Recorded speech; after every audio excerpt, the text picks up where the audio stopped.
What's up everyone? Today's video I'm going to tell you about my favorite memoir books that I have read. So these are nonfiction memoirs about people's lives. I do like a lot of dark and disturbing books, so I would say that these are not lighthearted reads for you. These books will probably make you cry, they will make you think, they will make you feel something for the characters because a lot of these characters have gone through a lot of things in their life. But I absolutely love reading memoirs. I feel like it definitely helps me learn, especially about the author, but even in specific things in general, whether it be learning more about child abuse, learning more about cults, or whatever it would be. So let's go ahead and get into it. These are all of my favorite memoirs that I've rated from about 4 stars up to 5 stars. I'm not gonna go in any particular order. I'm just reading off of my Goodreads in order for me to catch all of my memoir recommendations. So if I'm talking about a particular book, just know that I really enjoyed reading it and I am definitely recommending it to you. Okay, first up on this list, we have Spilled Milk by K.L.Randis. This book is about child abuse because it is based off of her being sexually abused by her father during her whole life. So it starts from when she is a very small child. It goes up until she is a teenager. And I have had a few people say that they didn't like that this story was based off of a true story, but K.L.Randis is actually over on TikTok and I've watched a lot of her TikToks and she says that that just means that she changed the names in order to protect some people with their privacy. So this is a true story. All of this did happen to her. And I also recently heard that she has cancer now, which is very, very sad to think that she survived this whole entire thing of being sexually abused and had actually made a really good life for herself and now has to deal with this. This book was really fast for me to read. I read it in practically a day. I think I only had a little bit left the next day to finish up, so I definitely have this as a fast-paced read. Next up, I want to talk about Hunger by Roxanne Gay. This is a memoir of her body. I almost unhauled this book and thankfully I did read it and I absolutely loved it. It's actually really good on audio, so if you like audiobooks, I would definitely recommend it on audio. This book is about Roxanne and how she gets gang raped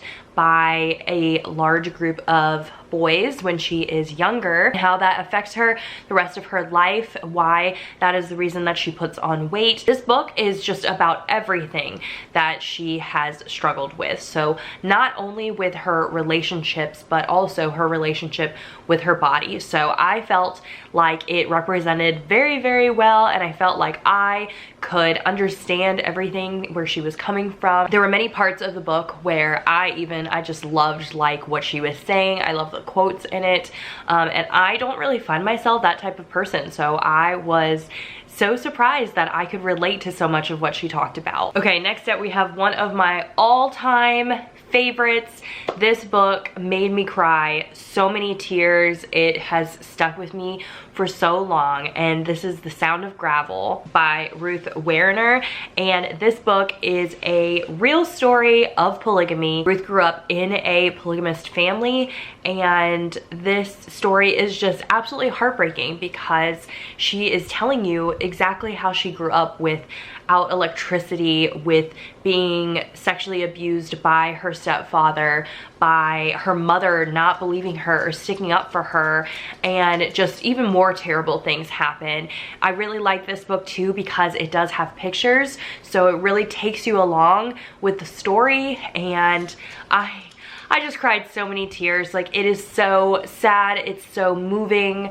I'm already getting teary up just like thinking about it. If you have been wanting to learn more about polygamy, this is like my #1 book that is about polygamy that I recommend to everybody, that really shows you the ins and outs of everything. So if you're taking any book from this list, definitely let this be the one. Next up, I have Educated by Tara Westover. This is kind of similar to The Sound of Gravel in the fact that Tara's family kind of grew up with a whole religion base, and that's why like they do the things that they do. Tara's family was very anti-government. They ended up living like out in the middle of nowhere, and they would totally, like, they did not want the government or the hospital or school or anything involved within their family. So it's called Educated because her and her siblings were not educated. She ended up being able to educate herself in order to go to college later on. But it shows the struggles with her having an abusive brother, with her having a dad who was bipolar but wasn't diagnosed at that time. They believed a lot in religion and made excuses as to why they did things because of the religion aspect. And so the father, like, someone could literally have broken their leg and the father would just want the mom to use like natural remedies and would just be like, okay, all we have to do is pray hard enough and the leg will be fixed. And obviously that doesn't work for everything. So this was a very heartbreaking story. And with myself being homeschooled, I felt a lot of connections with how sheltered Tara was and even the religious aspect. I grew up in a very religious family, so I did see some parallels there. So I felt like this one definitely hit home for myself. Okay, next up, another one of my favorite memoirs is Member of the Family by Diane Lake. This was actually, I think, my second memoir that I read, because The Sound of Gravel was like my first memoir ever that I read. And Member of the Family I read back in 2021, was my first book of last year, and absolutely loved it. I do really love cults though, so I think that's why I really love these books. This is about Charles Manson and his cult. Diane Lake was one of the girls that was in the Charles Manson cult, but she did not commit any of the murders that they committed. She was 14 though when she did become part of the cult. And what I really loved about this is not only does this book have amazing 60s and 70s vibes, like when I was reading it, I was like listening to 60s and 70s music. I was like totally immersed in that era, which I have found is one of my favorite eras. But you also just see how like hippie her parents were, how, you know, everything, like all the mistakes that they made helped her kind of pushed her into being part of the cult, but also just in general, like how cults find people, how they prey on people. Charles Manson was a very likable man. Like, he is very great at talking and speaking, and that is how cult leaders are. They're very good at pulling people in and being entertaining and being charismatic. Part of the book I really enjoyed where Diane was talking about how you don't join a cult thinking that you're joining a cult. Like, you're not like, oh hey, there's a cult, I'm gonna join it. She was saying how it's a very slow and steady process, and a lot of the times you don't realize it until it's too late. So cults usually feed on people who don't have any family, that are looking for something bigger in life, that are victims of something. And so I felt like I got a lot of behind the scenes on how cults work. So if you're looking for that too, I highly recommend this book. Okay, next up we have All Boys Aren't Blue by George M. Johnson. This is a young adult book about George. He is a black gay man, and he takes us on a journey throughout his life to show us how hard it actually is. I really enjoyed this book because I learned so much from it. Not only did I learn about LGBTQ+, but also black culture and how it's so hard for someone to really be mixed up in both of those. George was not accepted in either of those communities, and so it was very, very hard. And there are a lot of very dark, very triggering things, even though this is a young adult book. And he does say in the beginning that, you know, there is going to be those dark things, but that if he had to deal with the racism and the bullying at his young adult age, that he also thinks that young adults should be reading this book because they might be going through the same thing.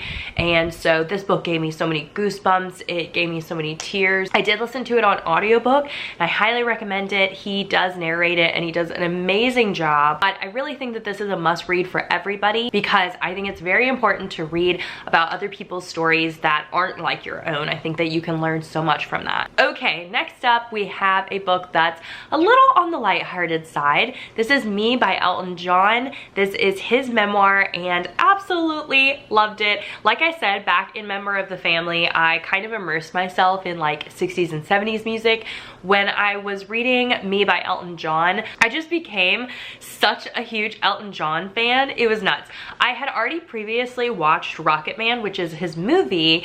And then after reading this book, I actually listened to this book on audio, and it was amazing because it was narrated by the guy that plays him in Rocket Man. But I just was obsessed, and I just listened to Elton John music, I think for like 5 months straight. No joke. I'm not even kidding you.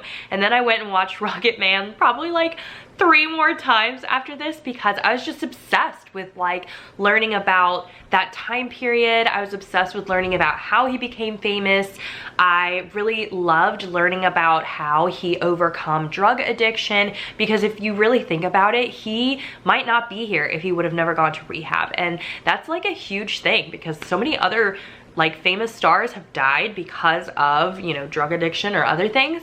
And it's really cool to see him like still nowadays and to like know everything that he went through. So if you are just even kind of an Elton John fan, I highly recommend reading this book because I didn't realize how much of a fan I was until I read through this book. Okay, next I want to talk about Greenlights by Matthew McConaughey. This was actually a book that I wasn't going to pick up, but I did because I heard so many people rave about the audiobook because it is narrated by Matthew McConaughey himself. And so I ended up like picking it up on a whim, and I just was listening to it at work, and I absolutely loved it. Like, there was just something about this book. It's like the opposite of all the other ones I've talked about. Like, Matthew McConaughey didn't have a bad childhood, and so this one is definitely more kind of self-help-ish, but also just happier in general. I found myself like laughing out loud so many times because he was just really, really funny, and I thought his stories, like, he was a great storyteller. But I also really liked learning about how he became famous, maybe even different parts in the films that he changed out. Like, it was actually kind of interesting that he doesn't go by the book. He will go off topic, he will go off script, and that's how he got a lot of his parts, or how a lot of like particular parts came into movies. Like, for instance, in The Wolf of Wall Street, like, you know how he goes,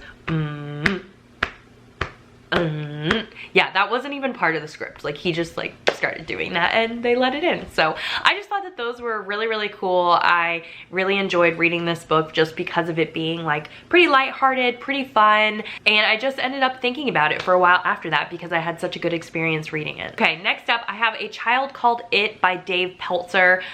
This book is, oh my gosh, mind-blowing. This is one of the worst books I have read about child abuse, as in the child abuse is just so bad that it's just like mind-blowing. I mean, this mother is the worst mother in the whole entire world, and there are so many just absolutely disgusting things and terrible things that she has done to this boy.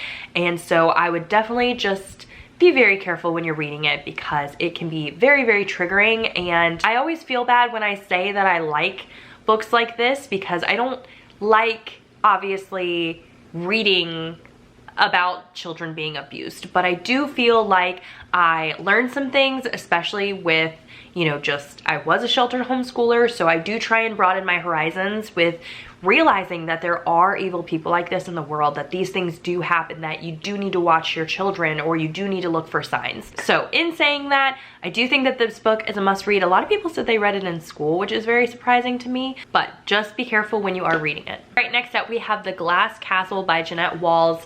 This book actually kind of reminds me of Educated, which I talked about earlier. I do think that Educated was a little bit better than this book, but this book actually has a movie, and the movie is absolutely amazing. It has Woody Harrelson in it, and I really think that you should watch the movie even if you don't want to read the book. This book talks about the parents who didn't actually want to have kids. Like, they had kids and then they were like, you know what, we don't actually want to be parents. So there's a lot of not parenting in this book, and the parents just kind of, you know, use up all the money that the kids are making and, you know, spend all the money on random things, or they just don't take care of the children in general. And you can see just how that affects the parents, but also how it affects the children. So this was definitely eye-opening, but it is kind of similar to Educated. Okay, next up I have A Stolen Life by Jaycee Dugard.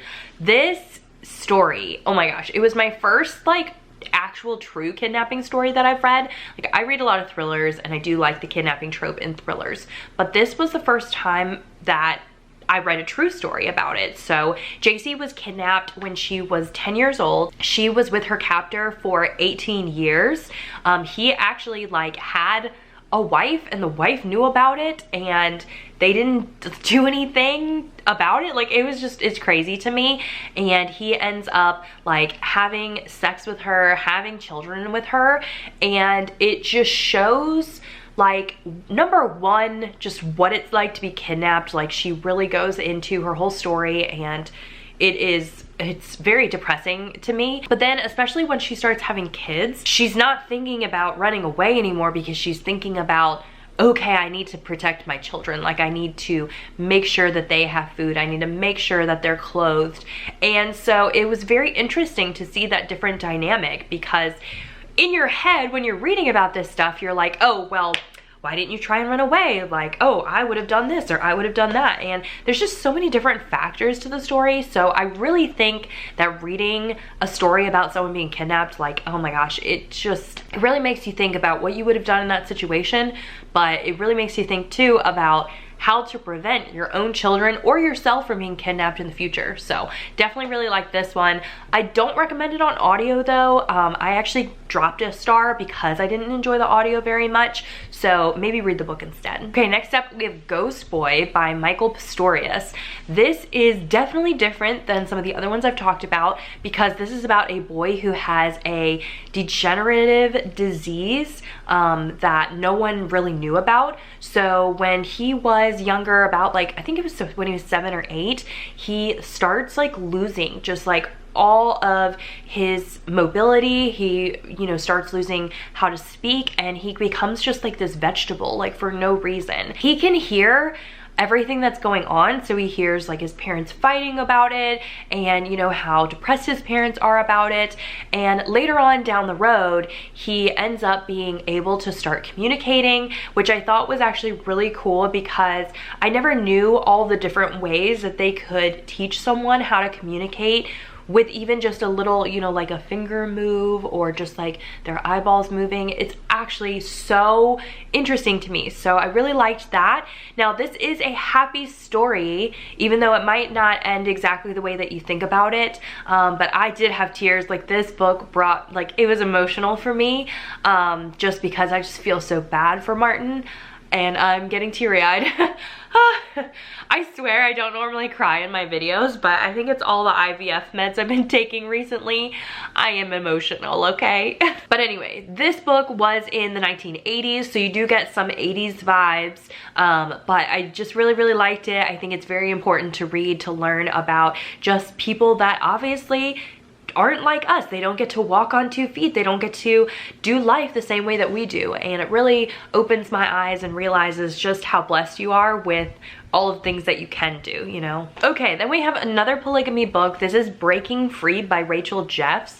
This is another polygamy book about the FLDS cult and about Warren Jeffs, who is like the main leader of all of that. This is about his daughter, and oh my gosh, I learned so much about Warren Jeffs, because I actually didn't know anything about him before reading this book, and I learned about what an absolute piece of SHIT he is. Like, oh my gosh, it makes me so angry. All of the things that he has done to all of his children, all of his wives.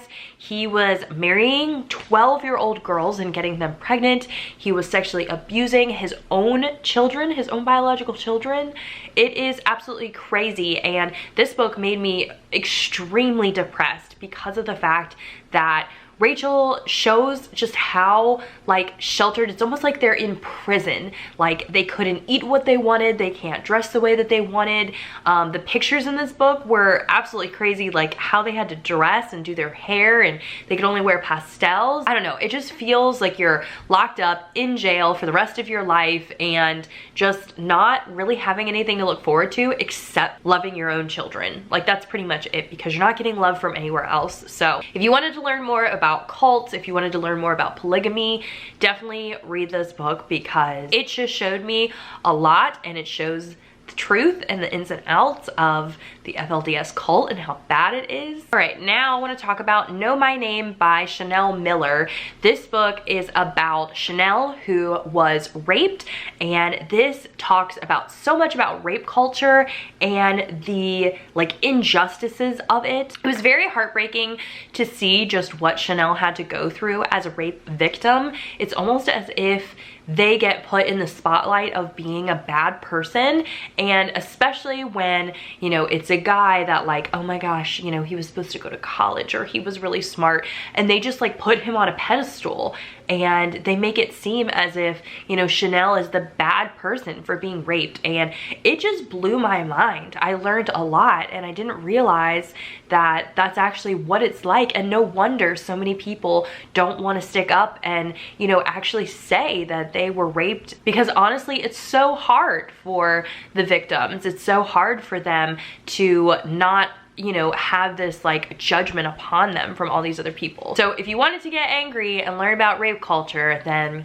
this book is for you. Next I have When Thoughts and Prayers Aren't Enough by Taylor S. Schumann. I read this book in the summer, and this gave me so many goosebumps. It was absolutely ridiculous. So this is about Taylor, who was at her job when a mass shooter came in and shot her and other people. She did survive, but the amount of injury that she sustained and how that changed the quality of her life, how it changed her mentally and emotionally, it was so incredibly sad. Like, I can't imagine what it would be like to, you know, have everything that you've already had and then all of it get taken away by someone that is just coming in to shoot people. And she had to learn how to like use her body again. She had to learn how to not, you know, be in a closed space without having a panic attack. It was like months after her shooting, but she tried to like go to the movie theater and have like a date night with her husband, and she just, I mean, it was like, you know, she was looking for the exit door, like what would happen if a shooter came in right now? What would I do? And you have all these thoughts constantly, or loud sounds that scare you constantly. And it was really sad too, because I think this happened like 6 weeks before her wedding. So her wedding was ruined, her honeymoon was ruined. It is just a very, very, very heartbreaking book. But I also learned a lot about guns in general and how the gun laws just aren't what they should be, like how there's loopholes, and I was so surprised about it. So whether you are for or against guns, I think that this is a very important read because of the fact that it is by a survivor, it is by a victim, and those are the people that we really should be, you know, listening to and hearing from, since she does have that experience. All right, everyone, that's it. Those are all my memoir recommendations that I have read so far. If you have a recommendation to give me of a memoir that you think that I would really like, definitely drop it down below in a comment, because memoirs are like one of my favorite genres. I love reading them, and so I'm always looking for more recommendations, especially if they are dark or have, you know, like disturbing vibes to them. But I hope you enjoyed this video, and I will see you all very soon in another video. Bye, everyone.